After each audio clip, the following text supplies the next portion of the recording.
ဈေးကြီးတဲ့ကောလာဂျင်ဖြည့်စွက်စာတွေမတောက်ဘဲလဲအသားရည်ကိုကျန်းမာနုပြိုအောင်ထိန်းသိမ်းနိုင်တယ်ဆိုတာသိပါသလားဒီဗီဒီယိုမှာကောလာဂျင်ထုတ်လုပ်မှုကိုအားပေးနိုင်တဲ့သဘာဝအစားအစာ9မျိုးကိုမျှဝေပေးသွားမှာဖြစ်ပါတယ်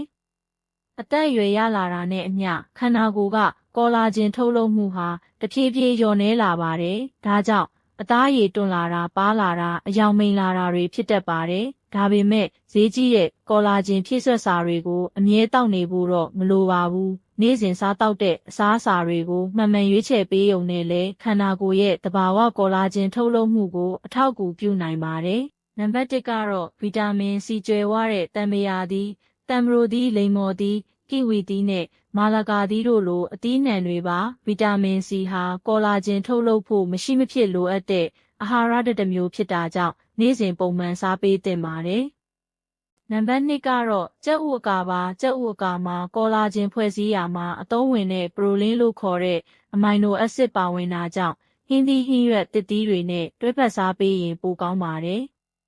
နံပါတ်3ကတော့စတော်ဘယ်ရီဘလူးဘယ်ရီနဲ့သင်္ဘောသီးတို့လိုအသီးတွေပါဒီအသီးတွေမှာဗီတာမင်စီနဲ့အန်တီအောက်ဆီဒန့်ဓာတ်တွေကျွဲဝတာကြောင့်အသားရည်ကိုကာကွယ်ပေးပြီးနုပြိုဝင်းပစေဖို့အထောက်အကူပြုနိုင်ပါတယ်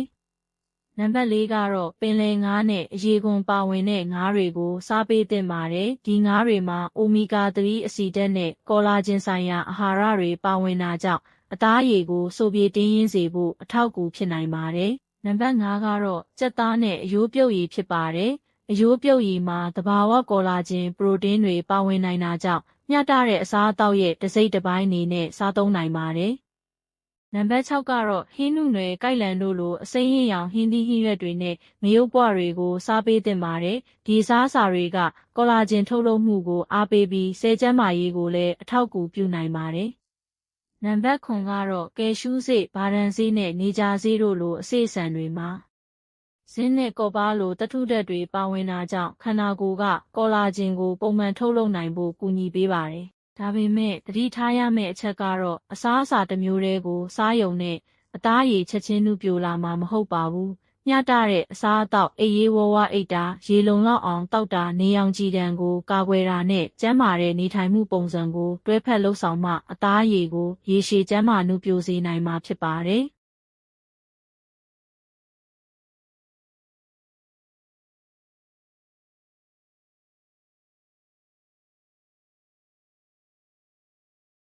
ဒီဗီဒီယိုလေးကအသုံးဝင်နေဆိုရင် like follow လုပ်ဖို့မမေ့ပါနဲ့နော်